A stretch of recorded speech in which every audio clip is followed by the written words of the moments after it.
कहाँ पर इंटरसेक्ट किया है, यहाँ पर, यानी कि बहुपद का शून्य कितना है, यहाँ पर बहुपद का शून्य कितना होगा, 2 होगा, क्योंकि ये एक्स एक्सिस पर 2 बार इंटरसेक्ट किया है। ये हमारा चौथा ग्राफ था।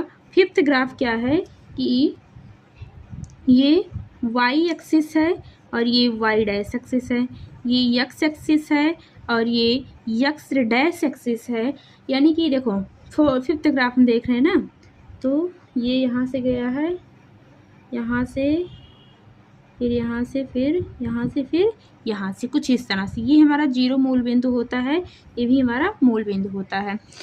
ठीक, देखो ये एक्स एक्सिस पर एक बार इंटरसेक्ट किया, फिर एक बार इंटरसेक्ट किया, फिर ये गया वाई एक्सिस से मिलते हुए, फिर एक्स एक्सिस पर एक बार इंटरसेक्ट किया, फिर यहाँ से गया, फिर यहाँ पर एक्स एक्सिस पर 1 2 3 4, यानी कि बहुपद का शून्य कितना है, बहुपद का शून्य कितना है, शून्य 4 है।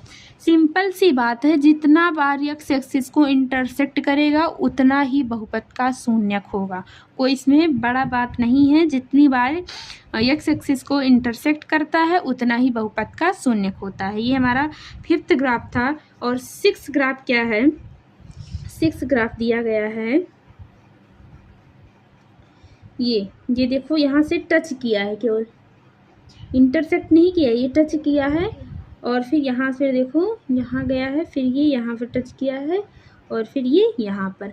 देखो, टच करना और फिर इंटरसेक्ट करना अलग अलग बात होती है। टच करना और इंटरसेक्ट करना अलग अलग बात होती है। देखो, 1 2 3 4, बहुपद का शून्य कितना होगा,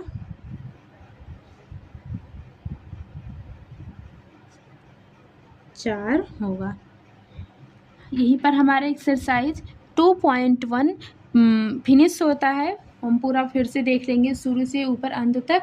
देखो, एक्सरसाइज 2.1 था, पी एक्स के लिए y equal to P X, पहला क्वेश्चन दिया था पी एक्स के लिए, किसी बहुपद पी एक्स के लिए y equal to P of X का ग्राफ नीचे दिया गया है।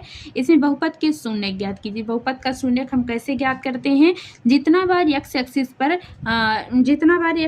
पर क्या किया होता है, इंटरसेक्ट किया होता है, उतना ही क्या होता है, बहुपद का शून्य होता है, उतना ही बहुपद का शून्य होता है, उतना ही बहुपद का शून्य होता है। यहाँ पर देखो, ये लाइन कहाँ गई है, वाई एक्सिस पर गई है, इसलिए बहुपद का शून्य 0 हुआ। ये लाइन एक बार एक्स एक्सिस को इंटर